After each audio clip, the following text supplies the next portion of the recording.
Hi, Year 5, on to Chapter 14, The Cry of a Seabird. Lucretia Cutter stood in the doorway, motionless like the angel of death. Novak cried out, gripping Darkus tightly. "I can explain," she gabbled. "I was making him fall in love with me for my acting. He wanted to see the house. I thought he'd be impressed by the mirror. I didn't know you were working."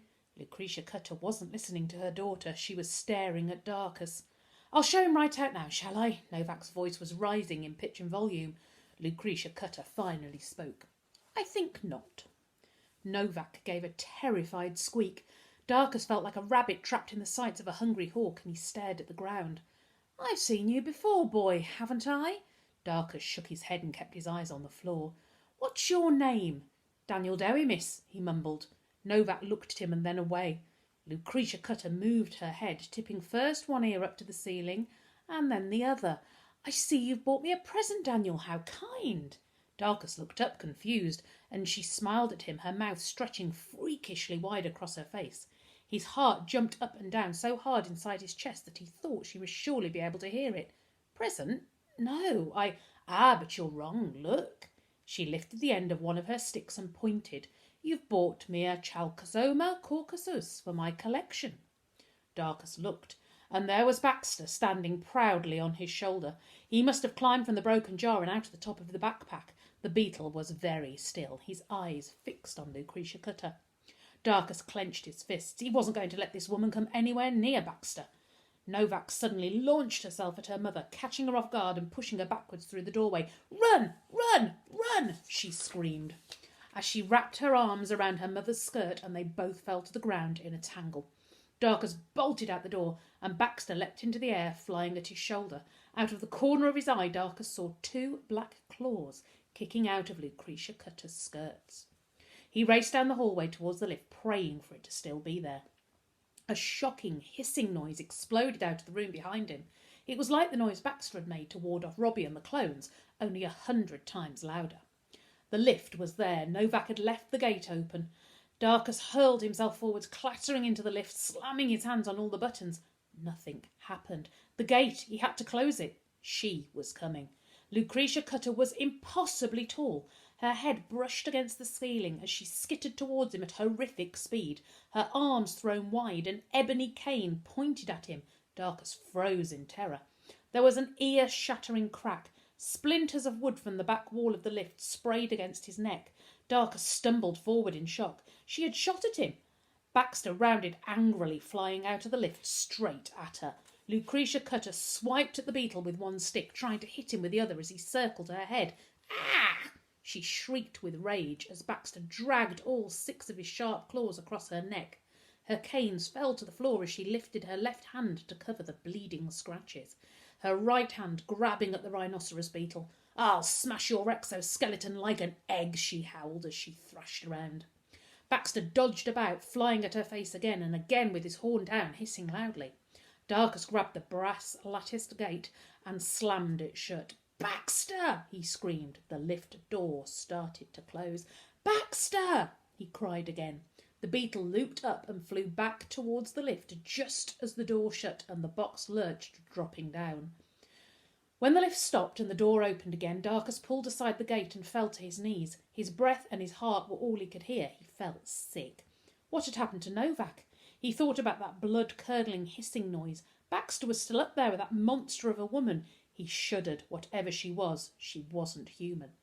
The lift had come down, so that meant the way out must be 2 or 3 floors up. He pushed himself out of the lift and into the corridor, still on his hands and knees. The corridor was utilitarian and grey, a dark floor with a lighter shade on the walls. There were strip lights overhead. He had to keep moving. She'd shot at him with her stick. How had she done that? Darkus was shaking. He thought about Uncle Max. "Grit and determination," he whispered. He heard a faint rattling sound and his pulse jump-started, throbbing in his neck and temples as he tried to see where it was coming from. There was a clunk overhead and he looked up to see Baxter clambering through a gap between the top of the lift and the door frame. "Baxter!" Warm relief flooded his body and his legs found the strength to stand. He reached up and the beetle dropped onto his hand. He pulled Baxter in against his chest, curling his shoulders forward and whispering to him. Baxter stood upright, reaching his forearms up to rest against Darkus's jumper, returning the hug. "We need to get out of here," he whispered, putting Baxter on his shoulder where he belonged. Leaving the gate open so Lucretia Cutter couldn't use the lift, he set off down the corridor. Either side of it, at sporadic intervals, were numbered grey doors with small square shutters.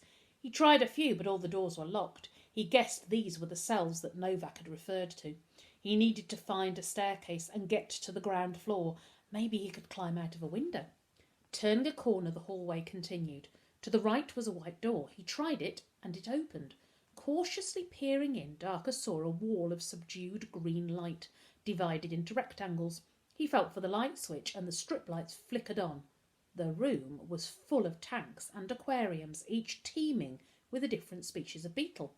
"Baxter, look!" Darker stepped forward, immediately recognising darkling beetles and Darwin's beetles, the rare chestnut-brown stag with mandibles as long as its legs, making it look like a spider in armour. And in the middle of the wall of aquariums, a tank full of yellow ladybirds the size of a 2-pence coin. So the beetle in the museum had belonged to Lucretia Cutter. The sudden light startled the beetles, and they churned, excited to see who was responsible for the disturbance, running to the walls of their tanks and clawing at them.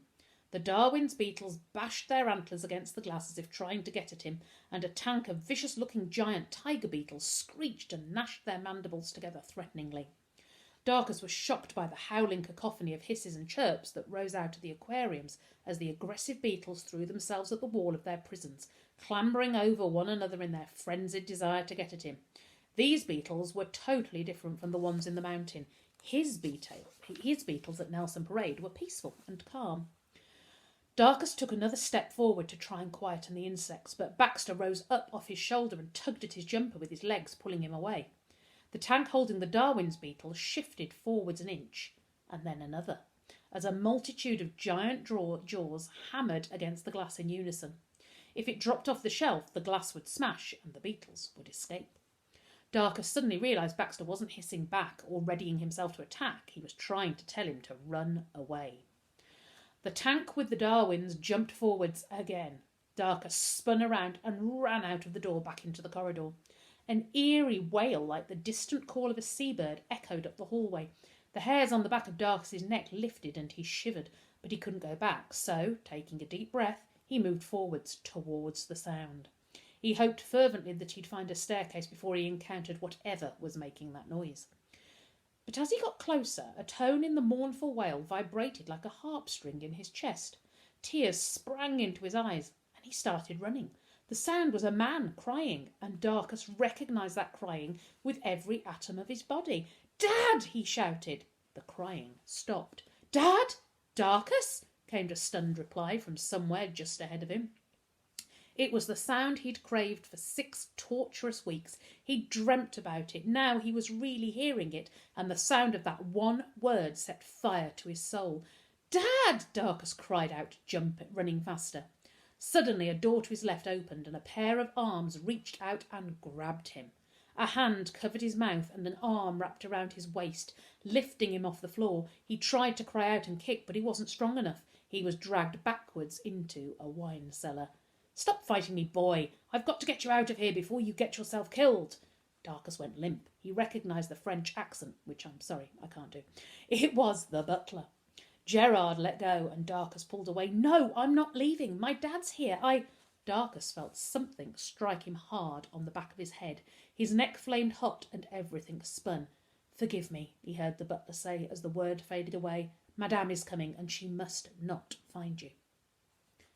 Darkus felt something cold splash across his face. His eyes flickered open, and his head was throbbing. "Listen, boy," said the voice of the butler. "You must get up. You are beside the servants' entrance to Towering Heights at the side of the house." Darkus propped himself up on his elbows, confused. "Now you must run. Do you hear me? I cannot assist you a second time." Before Darkus could reply, the butler had shut the door, and he heard the key turn in the lock. "No!" Darkus knelt up and beat his fists on the door. "No! Dad!" He sank down, his aching head in his hands. "Dad!" he sobbed. He felt a trickling sensation on his neck. Baxter had hidden down the back of his jumper and was climbing out. He reached round and picked up the beetle, holding him in front of his face. "Dad's in there, Baxter, and I don't know what to do." Baxter reared up onto his back legs and nudged Darkus's cheek with the side of his horn. "Psst!" Darkus froze. "Psst! Over here!" came a loud whisper. Darcus turned to see Virginia, hiding behind a row of flower pots full of the same red lilies he'd seen by the front door. "It's me," she mouthed, looking worried. "Are you okay?" He nodded dumbly, feeling a rush of warmth. He'd never been so glad to see a friend.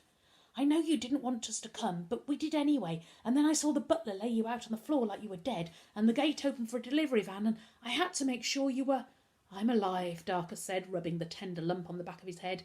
"Just." Virginia scurried over to him. "Great, let's get out of here. Can you walk?" "She's got him," Darcus's voice broke. "What?" "Dad. She's got Dad." His shoulders started shaking and he couldn't stop the hot tears spilling out of his eyes and rolling down his cheeks. "She's got my dad." "Darcus," Virginia shook him. "Pull yourself together. Listen to me. Your dad needs you to be strong. I need you to be strong.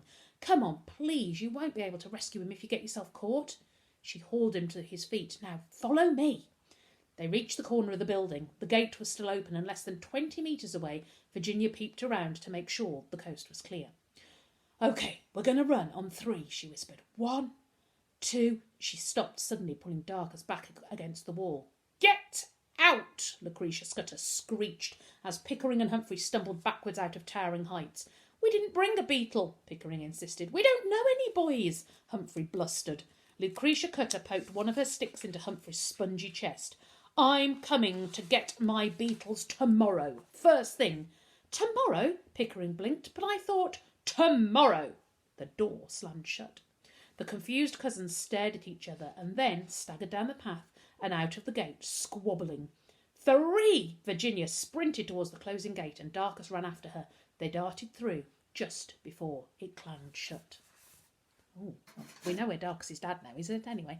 Let's hope they can find a way to get him out. The next chapter is called The Sewer Solution, so it might be quite a smelly way that they get him out. We'll find out. See you tomorrow.